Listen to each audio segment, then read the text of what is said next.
Well, I knew that there was an anomaly after some research that I had done in NUIG in 2019, and it highlighted to me that we had a really thriving Irish woolen sector, and then we had a crisis at farm gate level for the price of wool. That also made me very curious about how this wide gap could actually occur without A, anybody noticing it, and B, somebody not doing anything about it.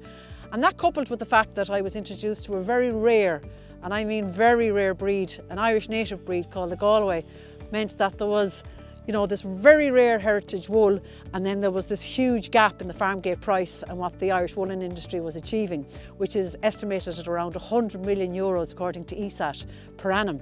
So I said to myself, how can we do something about it? And I was informed that there was no clean supply chain in Ireland for the Irish woolen sector to be able to, get wool from. So we set up the first Irish cooperative for native Irish wool, which is called the Galway Wool Co-op. And what we do is we harvest 5,000 kilos of wool from pedigree stock. So when you're working with Galway wool, there's 100 years of provenance, but there's also a guarantee that you're working with pedigree stock, that they're 100% native Irish Galway sheep. And we collect that wool at what's called the Galway Wool Mehel. It's a harvest that takes place in July every year. And here, members of the cooperative come and give their time voluntarily. So they inspect the wool, they weigh the wool, they create a surcharge for the wool.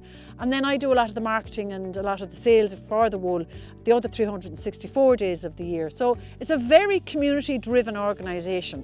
And we're very proud of the fact that these are wool growers from every province in Ireland. So whilst the sheep itself is called the Galway, the wool comes from Donegal, it comes from Bantry in Cork, it comes from Kilkenny and Wexford, and of course then you have the local breeders here in Galway.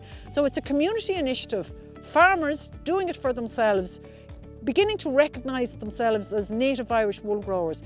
We've lost that label that we once had as being one of the best wool growers in the world. And I think we've seen ourselves more now as meat producers. And it's important to know that we have a premier dual purpose breed called the Galway, that we can harvest not just one, but 2 revenue streams off farm. That's for wool and for the meat. And that's why I'm very proud to be one of the co-founders of the Galway Wool Co-op. We have woolen mills that can take our Irish wool and spin it into carpet yarn and into upholstery yarn.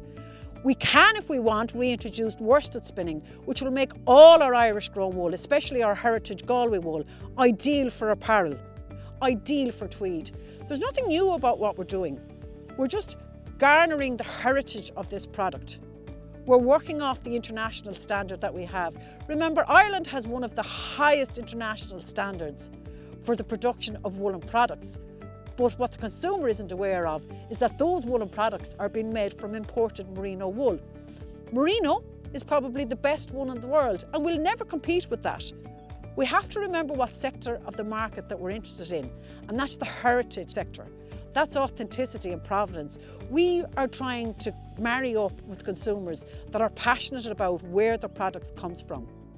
The EU product passport is only a few years around the corner. At that point in time, the consumer will know where the wool comes from.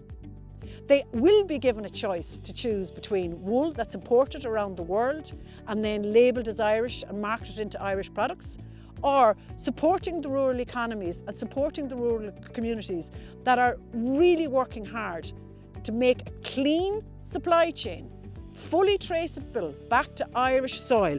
This soil, this is where Irish wool should come from. It must come from our Irish soil. We have hundreds of years of wool history behind us. Now it's time to put that wool history and its authenticity and its honesty back into consumer choice.